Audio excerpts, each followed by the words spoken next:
तो स्टार्ट करते हैं रिवीजन सैलरी का, जो हम बहुत थोड़े से टाइम में इसे कंप्लीट कर लेंगे और आपके अंदर अच्छा सा कॉन्फिडेंस आ जाएगा कि हाँ भाई सैलरी है, इजी है और हम उसे आधे 1 घंटे से कम टाइम में रिवाइज अच्छे से कर सकते हैं।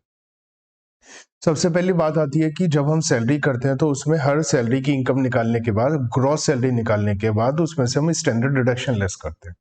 स्टैंडर्ड डिडक्शन जो होती है वो 50,000 रुपीज की मैक्सिमम हो सकती है, इसलिए उसे कंपेयर किया गया है कि ग्रॉस सैलरी या 50,000 जो भी कम हो। रीजन बीइंग क्या है, whichever is less. Reason being क्या है कि अगर आपकी सैलरी, ग्रॉस सैलरी ही 45,000 है तो आपको 50,000 का स्टैंडर्ड डिडक्शन थोड़ी ना मिल जाएगा, इसलिए 50,000 या ग्रॉस सैलरी जो भी कम हो, which ever is less will be standard deduction. Next one is entertainment allowance, और इनके सेक्शन आपको लिखने पड़ेंगे, आपको सेक्शन याद रखने पड़ेंगे। जो जो डिडक्शन आप देंगे तो आपको सेक्शन 16 का भी आपको आगे पार्ट लिखना पड़ेगा, सेकंड है, थर्ड है, सब लिखना पड़ेगा आपको, अदरवाइज मार्क्स थोड़ा सा प्रॉब्लम कर सकता है।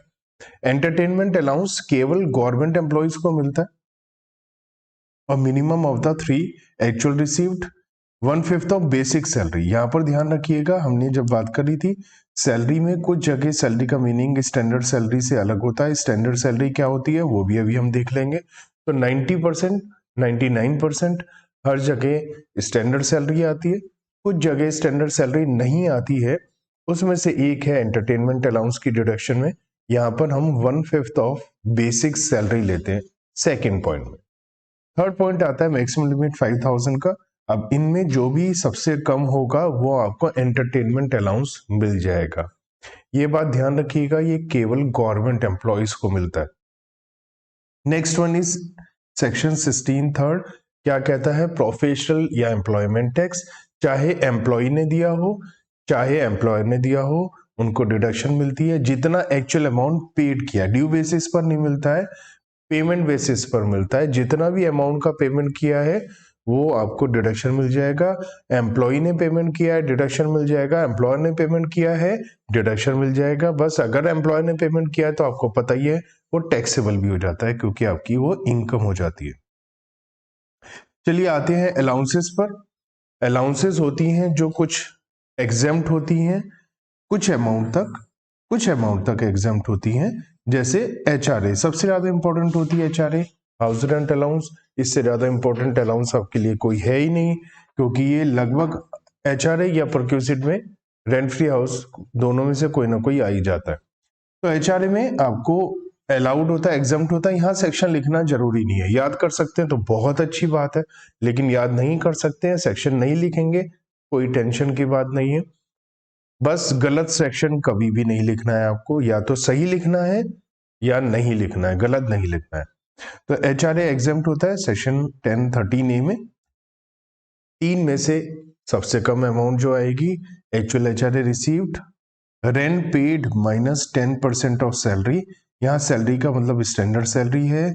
स्टैंडर्ड सैलरी में हमारी 3 चीजें आती हैं, बेसिक सैलरी, डीए जो स्पेशल होगा। स्पेशल डीए का मतलब क्या है, which is taken as a part of salary as per the terms of employment for the purpose of retirement benefits etcetera, ऐसा कुछ दिया हुआ है, इट मीन्स वो स्पेशल डीए है।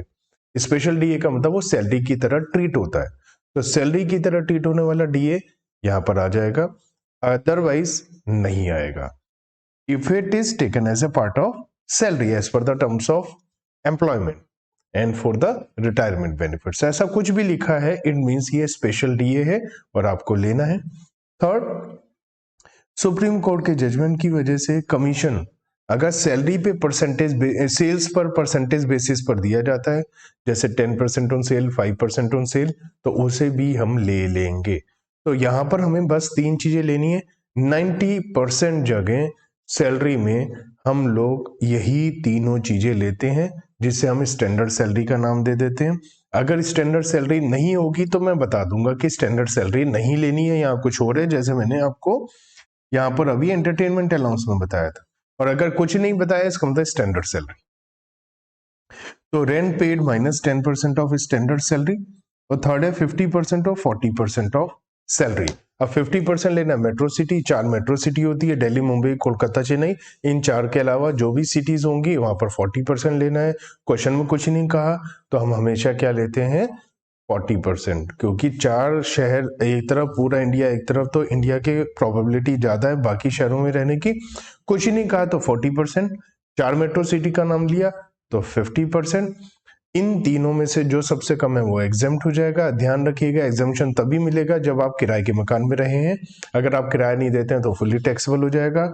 अगर इनमें से या एक्चुअल रेंट, HRA, सैलरी में 3 चीजें, बेसिक, DA और कमीशन, और जहां रहता है, इन सभी पॉइंट में से किसी भी पॉइंट में कोई चेंजेस होगा, सपोज वो दिल्ली से गाजियाबाद आ गया है, सपोज उसकी सैलरी 10,000 से 15,000 हो गई है, सपोज HRA 500 से 600 हो गया है, कोई भी चेंजेस आएंगी तो हर पीरियड के लिए हम अलग अलग कैलकुलेशन करेंगे एग्जाम्पशन की।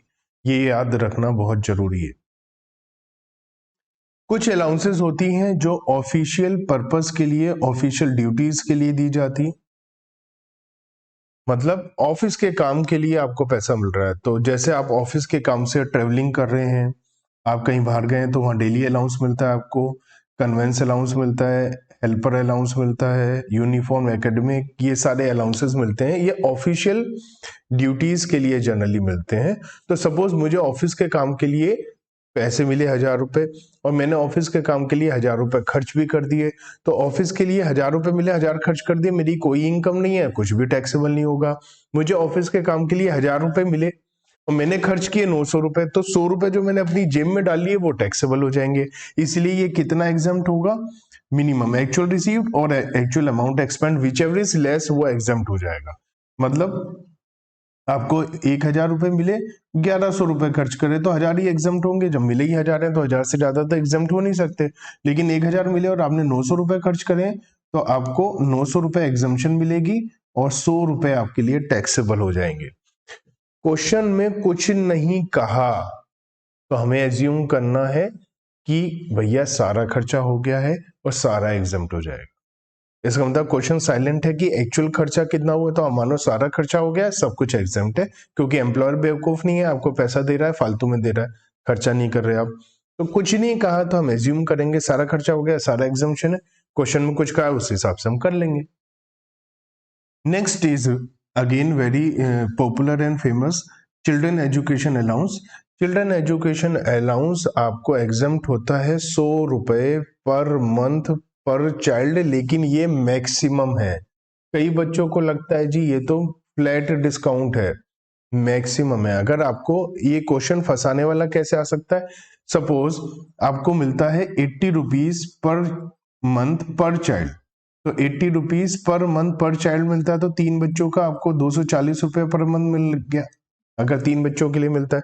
लेकिन यहाँ पर 2 बच्चों के लिए मैक्सिमम एग्जम्पशन मिलती है, तो बच्चे क्या कहते हैं, बच्चे करते हैं 100 रुपए के हिसाब से 2 बच्चों का 200 एग्जाम्प्ट हो जाएगा, 40 रुपए पर मंथ टैक्सेबल हो जाएगा इंटू 12। नहीं, क्यों? क्योंकि जब मिली 80 रुपीज रहा है एक बच्चे का, तो 100 कैसे एग्जाम्प्ट हो जाएगा। तो आप जब एग्जामिशन देंगे तो आप देखेंगे एक्चुअल रिसीव्ड कितना है आपको, 80 पर चाइल्ड, और आपका मैक्सिमम है 100, तो दोनों में से जो कम है 80 पर चाइल्ड एग्जाम्प्ट होगा आपको। तो ये 240 रुपीज पर मंथ आपको मिलता है और 160 रुपीज पर मंथ आपको एग्जाम्प्ट होगा, बाकी टैक्सेबल हो जाएगा। तो इस बात का ध्यान रखना है कि ये 2 बच्चों के लिए ही एग्जाम्पशन मिलेगी। आपको मिलता 3 बच्चों के लिए, 4 बच्चों के लिए, 5 बच्चों के लिए, 10 बच्चों के लिए, आप पूरा लिखिए, लेकिन एग्जाम्पशन केवल 2 बच्चों के लिए मिलेगा, वो भी 100 और एक्चुअल रिसीव पर child which ever is less. ऐसा ही है हॉस्टल अलाउंस। हॉस्टल अलाउंस में 300 रुपए पर मंथ पर चाइल्ड, मैक्सिमम 2 चिल्ड्रन के लिए एग्जाम्पशन मिलेगी। ट्रांसपोर्ट अलाउंस केवल हैंडीकैप्ड एम्प्लॉइज को, दिव्यांग एम्प्लॉइज को ही मिलेगी। मैक्सिमम लिखना का मतलब एक्चुअल और this which ever is less, ये कॉमन सेंस होनी चाहिए आपकी। मैक्सिमम 3200 पर मंथ आपको डिडक्शन मिलेगा, एग्जाम्प्ट हो जाएगा। अंडरग्राउंड अलाउंस, जमीन के नीचे काम करते हैं आप, कोल माइन में काम करते हैं आप, वहां पर आपको मैक्सिमम आपको एग्जाम्पशन मिलेगी, मैक्सिमम एग्जाम्पशन आपको मिलेगी 800 रुपए पर मंथ, मतलब एक्चुअल और 800 which ever is less. Personal allowance for employees working in transport company,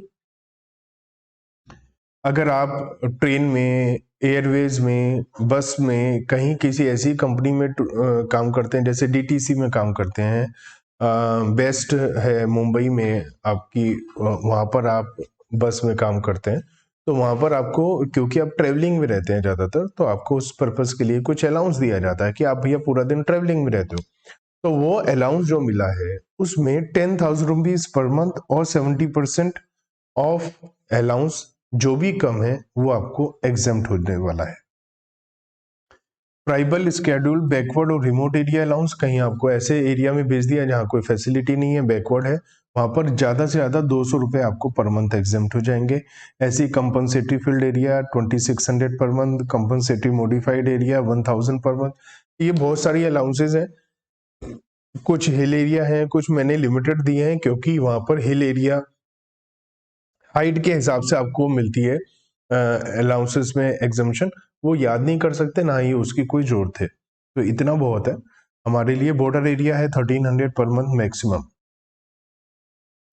हम बात करते हैं परक्यूजिट्स की। परक्यूजिट्स का मतलब होता है फैसिलिटीज, जो फैसिलिटी एम्प्लॉयर एम्प्लॉय को देता है, कैश में भी हो सकती है लेकिन फिक्स्ड अमाउंट नहीं होती है अलाउंसेस की तरह, जैसे 500 रुपए पर मंथ, 5000 पर मंथ, ऐसा नहीं होता है। फैसिलिटी जनरली तो यही कहते हैं, सबको लगता है कि परक्यूजिट का मतलब नॉन कैश है, नॉन कैश बेनिफिट मिल रहा है, लेकिन एक्चुअल में ये नॉन कैश बेनिफिट नहीं होता है। मतलब नॉन कैश बेनिफिट भी होता है लेकिन ये कैश में भी मिल सकता है। मतलब ये कह सकता है एम्प्लॉयर आपसे कि आपके स्कूल बच्चे की जो स्कूल की फीस है वो हम दे देंगे, तो वहां ये नहीं बोला 10,000 पर मंथ देंगे, स्कूल की जो बच्चे की फीस है वो दे देंगे। अब वो है 9,800, तो एम्प्लॉयर ने 9,800 रुपए दे दिया। एम्प्लॉयर ने कहा कि जो आपके घर में बिजली का बिल आता है वो हम दे देंगे, कभी 4,000 आया, कभी 5,000 आया, कभी 3,000 आया, तो वो देता रहता है, तो वो तो कैश में ही दे रहा है, नॉन कैश बेनिफिट कैसे हुआ, लेकिन फिक्स्ड अमाउंट नहीं है। और वहां पर जो पहले से फिक्स्ड अमाउंट नहीं है वो, और नॉन कैश कैसे मिलता है, घर दे दिया रहने के लिए, और आपको कार दे दी यूज करने के लिए, तो ये नॉन कैश बेनिफिट्स भी होते हैं। तो ज्यादातर तो नॉन कैश बेनिफिट ही होते हैं, इसलिए लगता है कि केवल नॉन कैश बेनिफिट होते हैं। तो परक्यूजिट में हमें क्या सीखना है, क्योंकि ये जनरली कैश में फिक्स्ड नहीं है कि इतना पैसा दिया जाएगा, तो हमें इसकी वैल्यूएशन करनी है। घर मिला तो वैल्यूएशन करनी है, कार मिली तो वैल्यूएशन करनी है, और जो वैल्यूएशन होगी वो वैल्यूएशन उसकी एक्चुअल वैल्यूएशन नहीं होगी, वो वैल्यूएशन होगी कि भैया ये फ्री में मिली एम्प्लॉय को तो कितना अमाउंट टैक्सेबल बनता है। तो हमें सबसे पहले वैल्यूएशन सीखनी है। वैल्यूएशन कैसे निकलेगी, जो एज पर द रूल्स होंगे इनकम टैक्स एक्ट, और वैल्यूएशन जो आएगी, याद रखना बहुत इंपॉर्टेंट बात है, जो भी हम वैल्यूएशन करना सीख रहे हैं, जो वैल्यूएशन आएगी वो वैल्यूएशन टैक्सेबल वैल्यू होगी परक्यूजिट की, ये एज्यूम करते हुए कि ये परक्यूजिट एम्प्लॉय को फ्री में मिली है। कभी कभी एम्प्लॉयर एम्प्लॉय को फ्री में नहीं देता, कुछ पैसा चार्ज कर लेता है। जैसे एम्प्लॉयर ने कहा अपने एम्प्लॉय से, भैया ये घर ले लो, रहो आराम से, अब ये जो घर है इसकी कीमत है 25,000 रुपए पर मंथ, 5,000 दे दो यार, कुछ तो दे दो ताकि तुम्हें भी थोड़ी इज्जत रहे, थोड़ा तमीज से रहो। तो 25,000 का घर दिया, 5,000 रुपए उससे ले लिए। अब 25,000 का जो घर दिया है वो एक्चुअल में उसकी वैल्यू है, रेंटल वैल्यू 25,000, लेकिन जरूरी नहीं है कि as per income tax act उसकी टैक्सेबल वैल्यू 25,000 पर मंथ है। तो सपोज हमने वैल्यूएशन करी और वैल्यूएशन आई हमारी 9,000 पर मंथ, सपोज 25,000 हमारी जो उसकी एक्चुअल वैल्यूएशन है उससे कोई लेना देना नहीं है, हम as per income tax act किसी भी परक्यूजिट की वैल्यूएशन करेंगे as per income tax rules, तो 9,000 रुपए पर मंथ उस घर की वैल्यूएशन आ गई। अब एम्प्लॉय कितना देता है उसके लिए, 5,000 रुपए पर मंथ देता है, तो टैक्सेबल वैल्यू जो आएगी वो 4,000 रुपए पर मंथ आएगी। तो हम पहले तो भूल जाएंगे कि एम्प्लॉय कुछ भी दे रहा है, हम पहले ये मानेंगे कि भैया ये सारा का सारा घर फ्री में मिलता है, उस घर की वैल्यूएशन करेंगे, और एकदम लास्ट मोमेंट पे बिल्कुल एंड में जो भी एम्प्लॉय ने एम्प्लॉयर को दिया वो माइनस कर देंगे। तो ये हर परक्यूजिट के लिए अप्लाई होगा, मैं हर जगह आपको याद नहीं दिलाने वाला हूं, मैंने अभी शुरू में बता दिया। हम वैल्यूएशन करेंगे परक्यूजिट की ये मानते हुए कि ये फ्री में मिली है, उसके बाद में कुछ भी एम्प्लॉय एम्प्लॉयर को देगा वो माइनस हो जाएगा। अब हम बात करते हैं सबसे पहले परक्यूजिट जो सबके लिए टैक्सेबल होती है। रेंट फ्री एकोमोडेशन सबसे ज्यादा होता है इसमें। रेंट फ्री एकोमोडेशन में हम क्या करते हैं, पहले अनफर्निश्ड हाउस की वैल्यूएशन करते हैं। एक बार अनफर्निश्ड हाउस की वैल्यूएशन कर ली तो उसके बाद में फर्निश्ड हाउस की वैल्यूएशन के लिए फर्नीचर की जो भी वैल्यू है वो उसका जो प्रोपोर्शन है वो ऐड कर देंगे। यहाँ पर भी हम भूल जाएंगे, अगर फर्निश्ड हाउस है भूल जाओ फर्निश्ड है, पहले अनफर्निश्ड की वैल्यूएशन करो, लास्ट में फर्निश्ड के लिए जो ऐड करना है वो ऐड कर देंगे। तो सबसे, क्योंकि फर्निश्ड में पहले अनफर्निश्ड हाउस तो होगा ही होगा ना, तो सबसे पहले हम क्या सीखते हैं, अनफर्निश्ड हाउस की valuation. Valuation of unfurnished house. Government employees, चाहे वो सेंट्रल हो स्टेट हो, गवर्नमेंट एम्प्लॉयज के लिए एज पर गवर्नमेंट रूल्स हम वैल्यूएशन करने वाले हैं। और गवर्नमेंट रूल्स जनरली क्या होता है, उसमें लिखा होता है कि एक लाइसेंस फी होती है। तो क्वेश्चन में हमें दिया होगा कि भैया ये घर दिया है, एज पर गवर्नमेंट रूल्स इसकी वैल्यू है 5,000 पर मंथ, या उसकी लाइसेंस फी है 5,000 पर मंथ, हमें पता चल जाएगा, यही वैल्यूएशन। नॉन गवर्नमेंट एम्प्लॉय है और घर एम्प्लॉयर का अपना है। अगर किराए का होता तो टेंशन नहीं थी ना, किराया दे रहा पता चल जाता। घर अपना है तो यहाँ दिक्कत हो गई। अब घर अपना है तो उसकी वैल्यूएशन करनी पड़ेगी। तो वैल्यूएशन कैसे करें हम, क्या एक एक घर को जाकर वैल्यू करेंगे, वो तो पॉसिबल नहीं है, झूठ भी लोग बोलेंगे। तो हमने ये सोचा कि दो क्राइटेरिया है घर की वैल्यूएशन करने के लिए। टैक्सेबल वैल्यू हम एक्चुअल वैल्यूएशन तो करने वाले है नहीं, मैंने पहले भी बोला था। तो हम दो क्राइटेरिया रखते हैं। अगर हमारा एम्प्लॉय बहुत अच्छा है, सपोज मैनेजर है तो उसे उसकी सैलरी भी बहुत अच्छी होगी तो उसे अच्छा घर मिलेगा। कोई पियोन है तो उसे थोड़ा छोटा और हल्का घर मिलेगा। तो हमने सोचा कि सैलरी के बेस पर है ना, कुछ परसेंटेज हम निकाल लेते हैं। दूसरा, शहरों के हिसाब से भी फर्क पड़ता है। मुंबई है तो वहां बहुत महंगा घर होता है, दिल्ली में कंपेरेटिवली उससे कम होता है।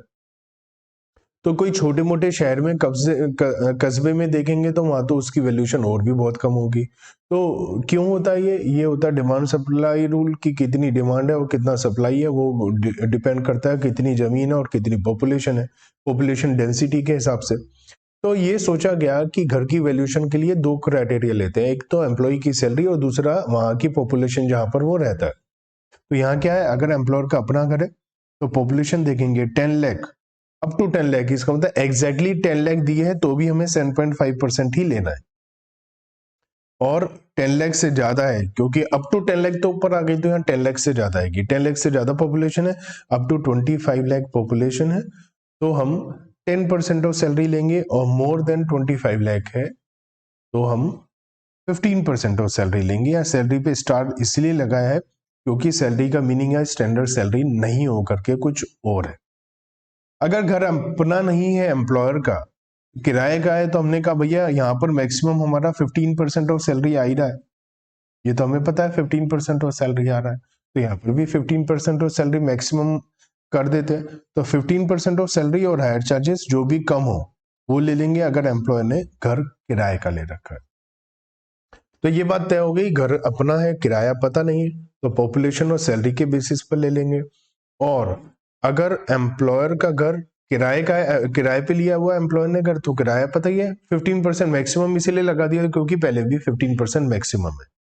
यहाँ पर हाउस रेंट फ्री एकोमोडेशन के लिए जो सैलरी का मीनिंग है, उस सैलरी के मीनिंग में हम लोगों को क्या लेना है, बेसिक सैलरी लेना है, स्पेशल डीए लेना है, bonus, commission, fees, all taxable allowances and cash payment. In short, basic salary, special DA और all taxable values, monetary payments, perquisites नहीं है, पीएफ नहीं है, केवल और केवल क्या है, यहां पर सारा का सारा मॉनेटरी पेमेंट्स हैं, जितनी भी मॉनेटरी पेमेंट्स होती हैं। हमने अनफर्निश्ड हाउस की वैल्यूएशन करना सीख लिया। लास्ट में बस क्या ऐड करना है, फर्निश्ड हाउस के लिए अगर किराए का फर्नीचर है तो रेंट ऐड हो जाएगा, अपना है तो हम ये मानते हैं कि 10% लाइफ मान लो तो 10% of cost of furniture add हो जाएगा। तो अगर किराए का है तो रेंटल चार्जेस, हायर चार्जेस, अपना है तो 10% पर एनम। याद रखिए ये जो 10% है ये पर एनम है, और यहाँ पर ये पर एनम नहीं है। क्यों? क्योंकि अगर मान लिया 6 महीने 7 महीने के लिए आपको घर मिला तो आप सैलरी 7 महीने की लेंगे, वो तो कोई टेंशन नहीं है। अगर यहाँ पर फर्नीचर है, चाहे वो गवर्नमेंट हो या नॉन गवर्नमेंट हो, अगर फर्नीचर 7 महीने के लिए दिया है तो ये 10% पर एनम है, 1 साल का है, तो 7 महीने के लिए है तो ये 10% पर एनम है। 7 महीने के लिए फर्नीचर मिला है तो 7/12 करना पड़ेगा आपको। हायर चार्जेस हैं तो फिर वो 7 महीने के ही हायर चार्जेस लेंगे आप, उसमें कोई टेंशन की बात ही नहीं है। चलिए अब हम बात करते हैं इंटरेस्ट फ्री और कंसेशनल लोन। आपको मैंने पहले भी बताया, कंसेशनल मतलब कुछ भी एम्प्लॉय एम्प्लॉयर को दे रहा है वो तो माइनस हो जाएगा, हम उसकी बात ही नहीं करते, हम तो सीखते हैं इंटरेस्ट फ्री लोन। तो अगर आपको इंटरेस्ट फ्री लोन मिला है, आप एम्प्लॉय हैं, तो आपको फायदा हो रहा है इंटरेस्ट का, तो आपके लिए टैक्सेबल हो जाएगा। इंटरेस्ट का रेट क्या लें, ये बहुत बड़ी बात है, तो बहुत आसान कर दिया। प्रीवियस ईयर के पहले दिन, first day of previous year, जो भी आपका रेट ऑफ इंटरेस्ट है स्टेट बैंक ऑफ इंडिया का, उस वाले लोन का वो रेट ऑफ इंटरेस्ट ले लेंगे, और जो भी आप एम्प्लॉयर को वापस करेगा वो माइनस हो जाएगा। इन केस आप इंस्टॉलमेंट में पैसा वापस दे रहे हैं, तो हर महीने के आखिरी दिन जितना अमाउंट आउटस्टैंडिंग होता है वही आपके लिए टैक्सेबल होता है। अगर आप 20,000 रुपए तक का लोन ले रहे हैं तो एग्जेम्प्ट हो जाता है। अगर आप गंभीर बीमारी से पीड़ित हैं और उसके लिए आप इलाज के लिए लोन ले रहे हैं तो वो भी एग्जेम्प्ट हो जाता है। हाँ, वहां पर अगर आपको हेल्थ इंश्योरेंस का पैसा मिला है तो जिस दिन हेल्थ इंश्योरेंस का पैसा मिला उस दिन आपको वापस करना पड़ेगा, लोन नहीं करा तो टैक्सेबल हो जाएगा। फ्री मील टी स्नैक्स की बात करते हैं। अगर आपको खाना पीना चाय समोसे पकौड़े मिल रहे हैं एम्प्लॉयर से, तो ऐसी सिचुएशन में नॉन एल्कोहलिक बेवरेजेस मतलब कोल्ड ड्रिंक, चाय, कॉफी और समोसे पकौड़े सब फ्री हैं। खाने में भी 50 रुपए पर मील तक का जो खर्चा है खाने पे वो फ्री है, उसके ऊपर का टैक्सेबल हो जाएगा। मतलब आपको एम्प्लॉयर रोजाना खाना खिलाता है तो पूरे साल भर का कितना खर्चा हुआ वो देखो, जितनी बार खाना खिलाया उतनी बार हर खाने का 50 रुपए के हिसाब से माइनस कर दो, वो आपके लिए एग्जेम्प्ट हो जाएगा। अब हम बात करते हैं गिफ्ट, वाउचर और टोकन। अगर आपको गिफ्ट मिला है, वाउचर मिला है या टोकन मनी कुछ मिला है, तो अगर कैश में मिला है तो वो तो फुली टैक्सेबल है, बात ही खत्म। चाहे आपको 10 रुपए मिले हैं, 50 रुपए मिले हैं, क्योंकि आपको कैश में मिलता है तो वो क्या है, सैलरी, तो वो तो सब फ्री हो जाएगा। लेकिन अगर आपको काइंड में मिला है, कोई वाउचर या टोकन या कुछ गिफ्ट काइंड में मिला है, तो 5,000 रुपए तक का फ्री है, और अगर 5,000 से ज्यादा है तो वही ही टैक्सेबल होगा। 6,000 मिला तो 1,000 रुपए आपके लिए टैक्सेबल हो जाएगा। नेक्स्ट परक्यूजिट है यूज ऑफ मूवेबल असेट। अगर आप अपने एम्प्लॉयर की कोई भी असेट यूज कर रहे हैं जो मूवेबल है, तो जैसे हमने फर्नीचर में लिया था, रेंट फ्री हाउस में हमने फर्नीचर में क्या लिया था कि कॉस्ट का 10% पर एनम या higher charges, which ever is less की बात ही नहीं है, क्योंकि हम वहां पर भी विच एवर इज लेस की बात नहीं है, क्योंकि या तो अपना घर होगा या किराए का होगा। अपना होगा तो 10% पर एनम, किराए का है तो किराया, यहाँ विच एवर इज लेस नहीं है। तो यहाँ पर भी मोटर कार के अलावा, लैपटॉप कंप्यूटर के अलावा, मोबाइल फोन के अलावा कोई आप उसकी मूवेबल असेट यूज करते हैं तो वो 10% ऑफ कॉस्ट टैक्सेबल हो जाएगा पर एनम, अगर वो उसकी अपनी है एम्प्लॉयर की, और किराए के लिए तो किराया। मोटर कार इसलिए हटाई है क्योंकि मोटर कार को अलग से वैल्यूएशन करना है, और लैपटॉप मोबाइल इसीलिए हटाया क्योंकि वो फ्री होता है, वो टैक्सेबल होता ही नहीं है। ट्रांसफर ऑफ मूवेबल असेट, आपको एम्प्लॉयर अपनी असेट बेच सकता है, तो अगर सस्ती भी मिली है तभी तो कुछ फायदा हुआ, तभी टैक्सेबल हो जाएगा। अगर सस्ती नहीं है तो टैक्सेबल नहीं होगा। तो कैसे पता चलेगा सस्ती है या महंगी है? तो अगर फ्री में दे दी है तो आपको फायदा हो गया। तो सपोज सबसे पहले हम क्या एज्यूम करते हैं हमेशा की तरह कि आपको फ्री में कोई चीज मिली है, तो अगर आपको कोई भी चीज फ्री में मिली है तो वो आपके लिए टैक्सेबल होगी। क्या टैक्सेबल होगी? उसकी आज की वैल्यू। तो आज की वैल्यू क्या? Depreciated value. तो डिप्रिशिएशन लगाने के लिए इनकम टैक्स ने बता दिया कि भैया आपको जो डिप्रिशिएशन का रेट लगाना है वो क्या लगाना है। कंप्यूटर इलेक्ट्रॉनिक गजेट पर 50% पर एनम WDV मेथड पे। यहाँ ये ध्यान रखना है, इलेक्ट्रॉनिक गजेट मतलब कंप्यूटर टाइप के ही है, जैसे प्रिंटर हो गया या कंप्यूटर से रिलेटेड हार्ड डिस्क वगैरह, ये सारी चीजें हैं, स्टोरेज डिवाइसेस।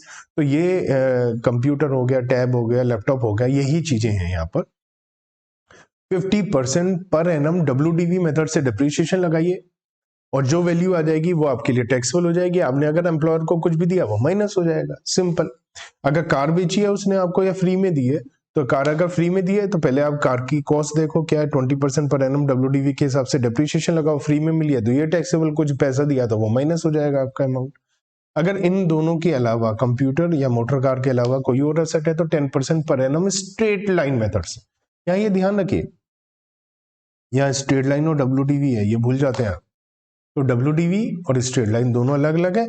एक बात और ध्यान रखिएगा कि केवल कंप्लीटेड ईयर ही लेने हैं।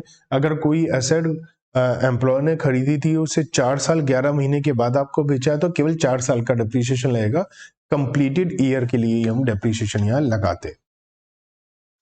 मेडिकल फैसिलिटी दी है एम्प्लॉय को या उसके फैमिली मेंबर को एम्प्लॉयर ने, इंडिया में दिया तो उसका अगर एम्प्लॉयर का अपना हॉस्पिटल है या गवर्नमेंट हॉस्पिटल है या गंभीर बीमारियां हैं तो फ्री है, अदरवाइज हमेशा टैक्सेबल हो जाती है।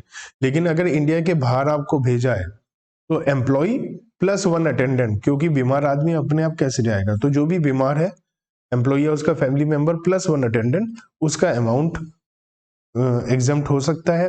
क्या होता है, मेडिकल ट्रीटमेंट और रहने का खर्चा जितना RBI अप्रूव करेगा वो फ्री हो जाएगा। क्वेश्चन में दे रखा होगा कि RBI ने कितना अप्रूव किया है। और जो कॉस्ट ऑफ ट्रेवल है वो, अगर आपकी जो सैलरी है, cost of travel of employ और family member and 1 attendant who accompanies the patient in connection with such treatment is exempt only if gross total income, पांचों हेड की इनकम ऐड करो, ये वाले खर्चा ऐड करने से पहले, ये वाले खर्चे ऐड करने से पहले आपकी पांचों हेड की इनकम ऐड करो। अगर वो ग्रॉस टोटल इनकम 2 लाख रुपए से कम है तो इसका मतलब आप बहुत ही गरीब हैं, आपके लिए कुछ भी टैक्सेबल नहीं है। और अगर 2 लाख से ज्यादा है तो पूरा का पूरा अमाउंट टैक्सेबल हो जाएगा। लीव ट्रेवल कंसेशन LTC के नाम से जो फेमस है, ये होता है कि एम्प्लॉयर आपको घूमने के लिए, आपके फैमिली मेंबर और आपको घूमने के लिए इंडिया के अंदर कहीं भेजता है, और घूमने में जो फेयर चार्जेस, जो आने जाने में किराया लगता है बाय एयर, बाय ट्रेन या बस का, वो आपको एग्जम्प्ट हो सकता है। इसके लिए 4-4 साल की ब्लॉक है, लेकिन दिक्कत यह है कि 4 साल का ब्लॉक कैलेंडर ईयर बेसिस पर है। तो कैलेंडर ईयर बेसिस पर आपको मिलता है 2 जर्नी अलाउड होती है आपको हर 4 साल के कैलेंडर ईयर के ब्लॉक में। ये ब्लॉक फिक्स्ड है, तो आप 2015 से 2018 4 साल हो गए। कई बच्चों को लगता है 3 साल है, नहीं भैया, 2015, 16, 17, 18 4 साल है।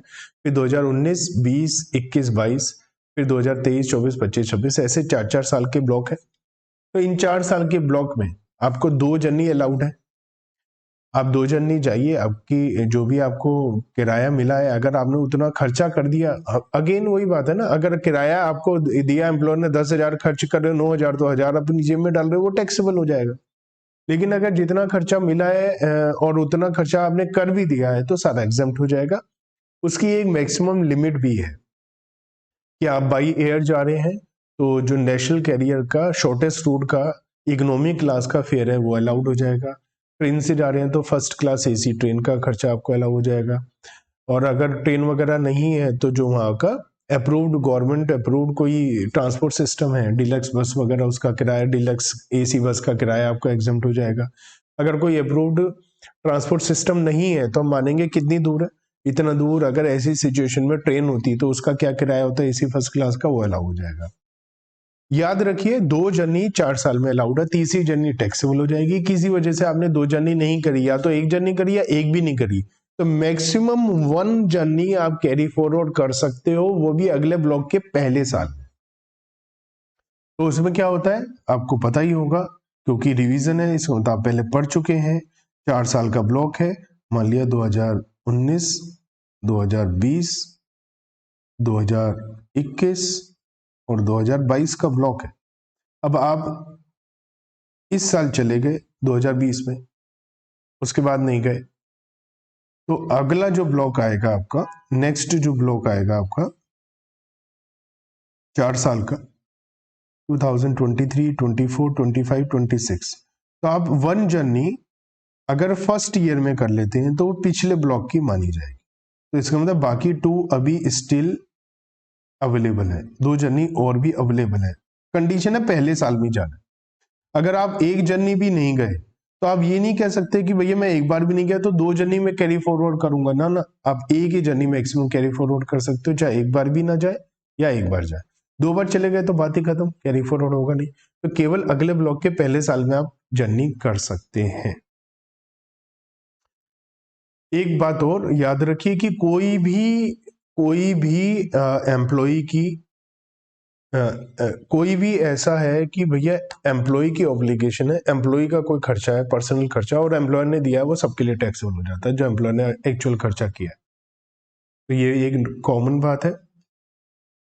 कुछ परक्यूजिट्स होती हैं जो स्पेसिफाइड एम्प्लॉयज के लिए टैक्सेबल होती है, तो हमें पता होना चाहिए स्पेसिफाइड एम्प्लॉय का क्या मतलब है। तो स्पेसिफाइड एम्प्लॉय होता है डायरेक्टर, स्पेसिफाइड एम्प्लॉय होता है जिसके पास 20 या से ज्यादा % कंपनी में ओनरशिप में, वोटिंग पावर में सब्सटेंशियल इंटरेस्ट होता है, मतलब ओनर है, 20% है उससे ज्यादा इक्विटी शेयर है, या उसकी monetary salary, monetary income, monetary salary 50,000 रुपए से ज्यादा है, 50,000 से ज्यादा after deductions under section 16 standard entertainment और प्रोफेशनल टैक्स की डिडक्शन देने के बाद अगर उसका अमाउंट 50,000 से ज्यादा है तो वो स्पेसिफाइड एम्प्लॉई है, या उसके बाद 20% या उससे ज्यादा इक्विटी शेयर है तो स्पेसिफाइड एम्प्लॉई है, या वो डायरेक्टर। इन तीनों में से कोई भी एक बात होगी तो स्पेसिफाइड एम्प्लॉई हो जाएगा। तो आने वाली परक्यूजिट केवल स्पेसिफाइड एम्प्लॉइज के लिए टैक्सेबल है।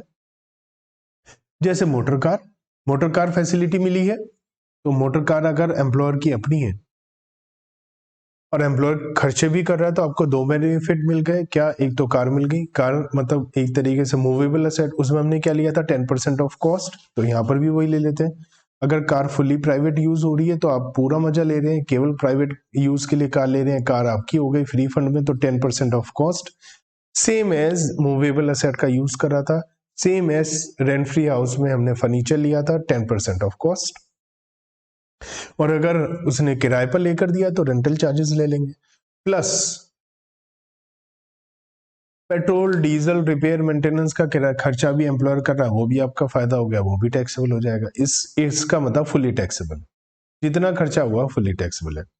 सपोज कार जो आपको मिली है वो पूरी की पूरी प्राइवेट यूज नहीं होती, कुछ प्राइवेट यूज होता है, कुछ ऑफिस का भी यूज होता है। जनरली यही है, आपको गाड़ी की चाबी मिल गई, आप उस गाड़ी से सुबह ऑफिस आ जाते हो, शाम को घर चले आते हो, उसके बाद बीवी बच्चों के साथ मार्केट जाते हो, काम से जाते हो, तो ये एक मिक्स यूज होता है। अब इस मिक्स यूज में या तो आप एक डायरी मेंटेन करें, पर किलोमीटर का हिसाब लिखें इस मीटर में यहाँ से यहाँ तक हमारी गाड़ी ऑफिस के लिए चली, यहाँ से यहाँ तक प्राइवेट चली, और उस हिसाब से खर्चों को प्रोपोर्शनेट करें। बड़ा मुश्किल काम है, तो ज्यादातर वो नहीं होता है। ज्यादातर ये होता है कि एक इनकम टैक्स डिपार्टमेंट ने कह दिया कि भैया देखो गाड़ी यूज होती है पार्टली ऑफिशियल पार्टली प्राइवेट, हम ये बताते हैं ये अमाउंट टैक्सेबल हो जाएगा। क्या? अगर छोटी गाड़ी है, छोटी गाड़ी का मतलब इंजन कैपेसिटी 1600 इंजन कैपेसिटी तक की गाड़ी, जिसे 1.6 लीटर बोलते हैं, इसे स्मॉल कार बोलते हैं। जैसे मारुति 800 800 सीसी है, हमारी स्कूटी 100-125 सीसी की होती है, बुलेट 350 500 सीसी की होती है। ऐसी जो गाड़ी होती हैं उसमें एक सीसी होता है, क्यूबिक कैपेसिटी, इंजन कैपेसिटी होती है, तो वो 1600 सीसी तक की गाड़ी हमारी छोटी गाड़ी मानी जाती है। तो हम मतलब सामान्य भाषा के लिए, हम आसान बनाने के लिए स्मॉल कार मैं बोल रहा हूँ कि स्मॉल कार हो गई। वो स्मॉल कार के लिए क्या है, 1800 पर मंथ ले लो, ये टैक्सेबल कर दो। एक्चुअल खर्चा क्या हो रहा हमें कोई लेना देना नहीं है, कितना ऑफिस के लिए कितना प्राइवेट कोई लेना देना नहीं है, 1800 रुपए पर मंथ ले लो। कंडीशन क्या है, गाड़ी किसकी है, एम्प्लॉयर की, खर्चा कौन कर रहा है, पेट्रोल डीजल का एम्प्लॉयर, 1800 पर मंथ टैक्सेबल हो जाएगा। प्लस शॉफर मतलब ड्राइवर मिलता है, शॉफर मतलब जो अपना व्हाइट ड्रेस में अच्छे से ड्रेस में ड्राइवर होता है उसे शॉफर बोलते हैं। तो शॉफर बोले ड्राइवर बोले एक ही बात है, 900 पर मंथ उसकी भी आपको टैक्सेबल हो जाएगा। ये सारी चीजें एजम्पशन है कि ये फ्री में मिल रही है, कुछ एम्प्लॉय वापस करेगा एम्प्लॉयर को तो माइनस हो जाएगा। बड़ी गाड़ी है, 1600 सीसी से बड़ा इंजन है, तो 2400 रुपए पर मंथ, ड्राइवर के सेम है 900, 2400 रुपए पर मंथ प्लस 900। कुछ नहीं कहा क्वेश्चन में ड्राइवर, तो आप भी चुप हो जाओ, ड्राइवर के पैसे ऐड नहीं होंगे। बोला है ड्राइवर है शॉफर है तो ऐड हो जाएंगे। अब ये है कि मोटर कार एम्प्लॉयर की तो है, लेकिन एम्प्लॉयर ने चाबी दे दी आपको गाड़ी की, का ये लो चाबी यूज करो, लेकिन पेट्रोल डीजल अपने आप डलाओ, हम नहीं डलाएंगे। तो फुली प्राइवेट होती है यूज अगर गाड़ी, तो एम्प्लॉय को जो फायदा हुआ वो गाड़ी का हुआ, तो 10% ऑफ कॉस्ट, अब खर्चा ऐड नहीं होगा। पिछली बार हमने एक्सपेंस ऐड करे थे, इस बार नहीं कर रहे हैं। अगर पार्टली ऑफिशियल होती है तो भैया अब तो पेट्रोल डीजल अपनी जेब से जा रहा है तो कम फायदा हो रहा है, तो वहां पर हमारे 1800 की जगह छोटी गाड़ी के लिए 600 रुपए पर मंथ हो गए। ड्राइवर की फैसिलिटी तो बढ़िया ही है, 900 रुपए लेंगे ही लेंगे। और बड़ी गाड़ी है तो हमने 2400 रुपए पर मंथ लिया था, उसकी जगह यहाँ 900 रुपए है, तो 600 900 1800 2400 की जगह 600 900 रुपए पर मंथ हो गया। ड्राइवर के 900 के 900 ही रहे। थर्ड कैटेगरी है कि मोटर कार एम्प्लॉय की अपनी है लेकिन खर्चे एम्प्लॉयर देता है, तो उसे अब केवल खर्चों का फायदा हो रहा है, एक्सपेंस का फायदा हो रहा है ना। गाड़ी तो अपनी है, तो कार अगर फुली प्राइवेट यूज होती है तो जो खर्चा कर रहा है एम्प्लॉयर पेट्रोल डीजल में वही फायदा हो रहा है, तो वो अमाउंट टैक्सेबल हो जाएगी। अगर वो पार्टली यूज होती है तो अब बड़ी परेशानी हो गई, तो या उल्टा काम करना है जो पहले कर रहा था। क्या, जितना भी एक्सपेंस किया है एम्प्लॉयर ने उसमें से माइनस करेंगे 1800 पर मंथ प्लस 900 ड्राइवर के। अगर छोटी गाड़ी है और बड़ी गाड़ी है तो जितना भी एम्प्लॉयर ने खर्चा किया उसमें से 2400 रुपए प्लस 900 रुपए ड्राइवर के माइनस करने हैं पर। तो ये थोड़ा सा ट्विस्ट है। पहले हमने अगर एम्प्लॉयर की गाड़ी थी, एम्प्लॉयर खर्चा करता था तो 1800 2400 रुपए प्लस 900 ड्राइवर के टैक्सेबल करते थे, अब वो एक्चुअल एक्सपेंस में से माइनस करना। बहुत सिंपल है, आपको समझ में आ गया होगा। अगर गाड़ी एम्प्लॉय की है, खर्चा एम्प्लॉय कर रहा है तो कोई बेनिफिट नहीं हुआ, कोई टैक्सेबल नहीं होगा। गाड़ी फुली ऑफिशियल पर्पस के लिए यूज होती है, कोई बेनिफिट नहीं हुआ, कुछ भी टैक्सेबल नहीं होगा। तो ये हमने देखा। अब गाड़ी एम्प्लॉय की है, खर्चे कौन कर रहा है, एम्प्लॉयर, तो ये taxable for all types of employee होता है, केवल स्पेसिफाइड नहीं सबके लिए। क्यों, मैंने कहा था any obligation of employee paid by employer is fully taxable for all types of employee. एक से ज्यादा कार दे दी, 2 3 4 5 गाड़ियां दे दी आपको, भैया इतनी सारी गाड़ियां दे दी तो क्या होगा, कोई सी एक कार आप मान लो ये यूज होगी पार्टली ऑफिशियल पार्टली प्राइवेट, बाकी सब फुल्ली प्राइवेट मानी जाएंगी। चाहे यूज नहीं होती फुल्ली प्राइवेट फिर भी मानी जाएंगी, फुल्ली प्राइवेट यूज होती है। एजुकेशन फैसिलिटी मिल रही है तो भैया 1000 रुपए पर मंथ तक फुली एग्जाम्प्ट है, उसके ऊपर का फुली टैक्सेबल है। या नंबर ऑफ चिल्ड्रन की लिमिट नहीं है कि भैया 2 बच्चे 3 4 बच्चे जितने भी हैं वो है। अब हम बात करते हैं इसी में स्पेसिफाइड एम्प्लॉयज के लिए 3 4 हो रहे हैं, जैसे कि डोमेस्टिक सर्वेंट हो गए, इलेक्ट्रिसिटी हो गया, गैस इलेक्ट्रिसिटी वाटर फैसिलिटी हो गई। इन सब में कुछ नहीं है, जितना खर्चा है वो टैक्सेबल हो रहा है, सिंपल। अगर कनेक्शन वगैरह एम्प्लॉय के नाम है तो obligation of employee paid by employer की वजह से सबके लिए टैक्सेबल है। अगर कनेक्शन एम्प्लॉयर के नाम है तो केवल स्पेसिफाइड एम्प्लॉय के लिए टैक्सेबल है, उसमें कुछ भी नहीं है, सिंपल है। रिटायरमेंट बेनिफिट्स की बात करते हैं तो रिटायरमेंट बेनिफिट्स में सबसे पहले ग्रेच्युटी आता है। ग्रेच्युटी में याद रखिए गवर्नमेंट एम्प्लॉय के लिए ग्रेच्युटी हमेशा एग्जेम्प्ट है। नॉन गवर्नमेंट एम्प्लॉय के लिए, नॉन गवर्नमेंट एम्प्लॉय के लिए हमें ये देखना है कि वो पेमेंट ऑफ ग्रेच्युटी एट 1972 में कवर्ड है या नहीं। क्वेश्चन में बताया जाएगा कवर्ड है या नहीं, अगर बताया नहीं गया तो मानो नॉट कवर्ड, बताया गया है कवर्ड है तो ठीक है। Gratuity, payment of gratuity act में अगर वो कवर्ड है तो minimum of the 3 will be fully exempt, बाकी टैक्सेबल हो जाएगा। क्या है actual amount, 20 lakh minus exempted earlier, मतलब अगर कहीं आप पहले रिटायर हुए थे वहां से जो एग्जम्पशन मिली थी वो माइनस हो जाएगी, इसका मतलब 20 लाख लाइफ टाइम की लिमिट है आपकी। Completed year of service, completed year of service में यहाँ ध्यान रखना 6 महीने से ज्यादा होता है तो 1 साल मानना होता है उसको। लास्ट ड्रॉन सैलरी, यहाँ सैलरी के ऊपर हैश है, इसका मतलब सैलरी का मीनिंग यहाँ थोड़ा सा डिफरेंट है, स्टैंडर्ड सैलरी नहीं है। यहाँ सैलरी का मतलब है बेसिक सीए प्लस डीए। यहाँ ध्यान रखो, देखने में लग रहा है आपको ये स्टैंडर्ड सैलरी है, लेकिन याद रखिए स्टैंडर्ड सैलरी में बेसिक प्लस स्पेशल डीए होता है, क्योंकि यहाँ केवल डीए लिखा है, इसका मतलब हमेशा डीए लेना है, स्पेशल हो या ना हो। तो यहाँ पर सैलरी का मीनिंग डिफरेंट हो गया। तो लास्ट ड्रॉन मंथली सैलरी, आखिरी महीने में जो सैलरी ली वो ले लेंगे। 15/26 से मल्टीप्लाई करना है। यहाँ 15/26 का लॉजिक ये है कि हमें 15 दिन की वर्किंग सैलरी लेनी है, जितनी महीने की सैलरी है उसे 26 से डिवाइड करेंगे, क्योंकि 4 संडे होते हैं, 4 संडे हटा दो, 30 में से 26 दिन काम होता है। लास्ट ड्रॉन सैलरी को 26 से डिवाइड किया तो 1 दिन की वर्किंग सैलरी आ गई, उसे 15 से मल्टीप्लाई किया, 15 दिन की वर्किंग सैलरी आ गई। हर कंप्लीटेड ईयर के लिए 15 दिन की वर्किंग सैलरी हमें लेनी है। तो ये हो गया हमारे पास। और इसके अलावा सीजनल वर्किंग है तो 7 दिन लेंगे। एम्प्लॉय अगर कवर नहीं है पेमेंट ऑफ ग्रेच्युटी एड में, क्वेश्चन में कुछ नहीं कहा तो यही मानना है कवर नहीं है। तो actual receive 20 lakh minus exempted earlier तो पहले की तरह है, यहाँ पर कंप्लीटेड ईयर ऑफ सर्विस लेना है पहले भी था, लेकिन वहाँ 6 महीने से ज्यादा में 1 साल ले रहे थे, यहाँ ऐसा नहीं करना है। वहाँ 15/26 था, यहाँ 1/2 है। यहाँ पर एवरेज स्टैंडर्ड सैलरी है। तो मैंने तो ऐसा ही याद रखा था जब मैं पढ़ता था कि भैया ऊपर सारे काम उल्टे हो रहे हैं, कंप्लीटेड ईयर में 6 महीने से ऊपर को क्यों 1 साल लूं, लेकिन वहां लेते हैं। वहां पर 15/26 क्यों ले भैया, अजीब सी बात है। और वहां पर भी सैलरी भी स्टैंडर्ड नहीं थी, यहाँ सब कुछ स्टैंडर्ड है। कंप्लीटेड ईयर का मतलब कंप्लीटेड ईयर, 1/2 15 दिन मतलब 1/2, और यहाँ स्टैंडर्ड सैलरी। बस यहाँ पर पिछले 10 महीने की स्टैंडर्ड सैलरी लेनी है। जिस दिन रिटायर हुआ उससे पिछले 10 महीने की सैलरी लीजिए, उसको 10 से डिवाइड कर दीजिए, स्टैंडर्ड सैलरी। अगर सैलरी में कोई इंक्रीमेंट नहीं है तो आपको एवरेज भी वही है, एवरेज निकालने की जरूरत नहीं है। एवरेज निकालने की तभी जरूरत पड़ती है जब पिछले 10 महीने में उसकी सैलरी में कोई चेंजेस आए स्टैंडर्ड सैलरी में। कंप्लीट ईयर ही लेने। पेंशन, पेंशन ट्रिकी है, कई बार आपको घुमा देती है। तो पेंशन में आपको याद रखना है कि भैया पेंशन इंस्टॉलमेंट में फुली टैक्सेबल है, चाहे गवर्नमेंट एम्प्लॉई हो चाहे नॉन गवर्नमेंट एम्प्लॉई हो। और अगर पेंशन लमसम ले लिया आपने, कम्यूटेड करा ली पेंशन, तो गवर्नमेंट एम्प्लॉई के लिए फ्री हो गई, फ्री हो गई, गवर्नमेंट एम्प्लॉई के लिए फ्री हो गई। नॉन गवर्नमेंट के लिए अजीब सी चीज है कि पेंशन के लिए हम बेस कर रहे हैं ग्रेचुटी। तो हम देखेंगे ग्रेचुटी उसे मिलती है, यानी अगर उसे ग्रेचुटी मिलती है तो उसकी एग्जम्पशन कम है, ग्रेचुटी नहीं मिलती तो एग्जम्पशन ज्यादा है। लॉजिक ये होगा उसे पेंशन और ग्रेचुटी दोनों मिल रही है। जब ग्रेचुटी मिल रही है, लमसम में मिल रही है, तो आप पेंशन को लमसम में क्यों ले रहे हो भैया, तो आपको एग्जम्पशन कम मिलेगी। एक और इंपॉर्टेंट बात है जहां गलती करते हैं स्टूडेंट, कि यहाँ टोटल कम्यूटेड वैल्यू का एजम्पशन देना है। मतलब आपने 60% पैसा लिया, 3,60,000,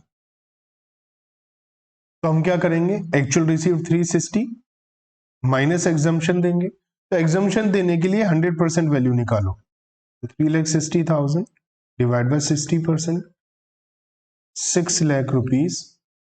100% वैल्यू आई तो एग्जम्पशन आपको 6 लाख का मिलेगा। 1/3 या 1/2, ये तो आपके ऊपर डिपेंड करता है कि ग्रेचुटी मिला या नहीं। लेकिन जो एग्जम्पशन मिलेगी वो 360 की नहीं, 100% कमिटेड वैल्यू की एग्जम्पशन मिलेगी, इस बात का ध्यान रखें। लीव एनकैशमेंट, छुट्टियां आपने नहीं ली, छुट्टियों का पैसा ले लिया, उसका क्या करेंगे। During the period of service मतलब आपको कैश मिल गया, आपको एम्प्लॉयर कहता है कि साल में नॉर्मल संडे वगैरह के अलावा 30 डेज की और छुट्टी ले सकते हो आप। आपने छुट्टी नहीं ली, आपने काम किया, पैसा ले लिया, तो सैलरी हो गई फुली टैक्सेबल, चाहे गवर्नमेंट एम्प्लॉई हो चाहे नॉन गवर्नमेंट एम्प्लॉई हो। लेकिन अगर आपने कुछ छुट्टी ले ली, कुछ छुट्टी नहीं ली, या छुट्टी कुछ भी नहीं ली और सब इकट्ठी करते रहे और अब आप रिटायर हो गए। अब रिटायर होते हुए आपके अकाउंट में 300 छुट्टियां पड़ी हुई हैं, आपको लाखों रुपया मिल गया, तो गवर्नमेंट एम्प्लॉई के लिए फुली एग्जम। नॉन गवर्नमेंट एम्प्लॉई के लिए minimum of the following 4 will be exempt, जो आपको छुट्टियों का पैसा लीव एनकैशमेंट मिला है, कब, जब आप रिटायर हो रहे हैं। Actual received 3 lakh minus exempted earlier, क्योंकि यहाँ 3 लाख है।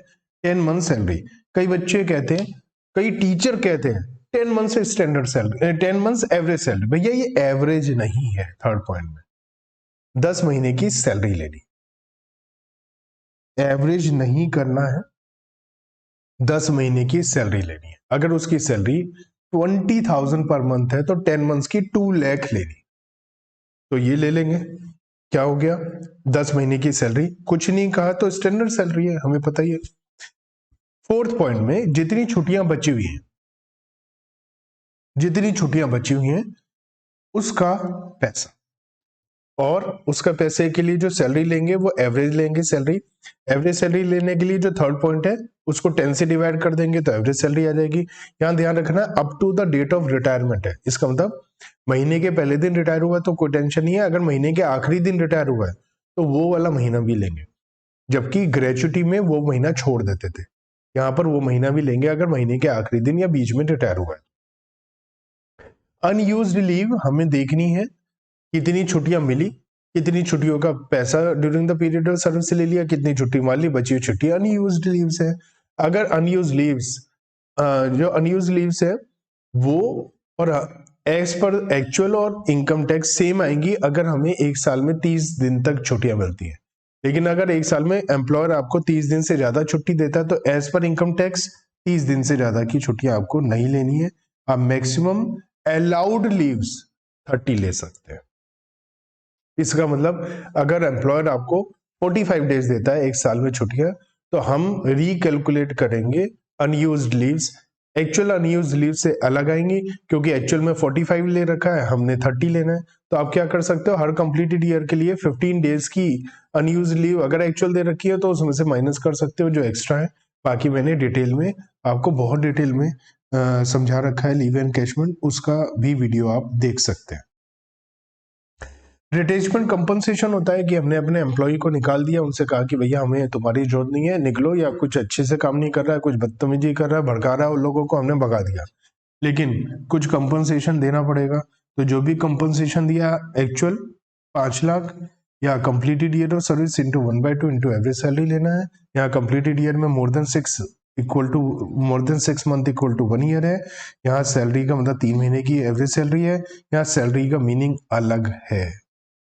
तो सैलरी का मीनिंग क्या है, all taxable items except PF and bonus. एक है वॉलंटरी रिटायरमेंट स्कीम, हमने ऑप्शन दे दिया एम्प्लॉय को, आपकी इच्छा है तो आप हमारी जॉब छोड़ सकते हैं, आपको हम लमसम अमाउंट दे देंगे।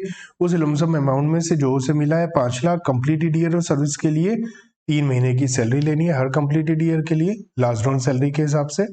और जो बचा हुआ टाइम पीरियड है, जैसे आज की डेट पर वो रिटायर हुआ और उसकी एज है 54 ईयर्स और 60 ईयर्स की रिटायरमेंट एज है, तो बचे हुए 6 साल की सैलरी निकालनी है 4th पॉइंट में। इन चारों में जो सबसे कम है वो एग्जम्प्ट हो जाएगा। पीएफ की बात करते हैं।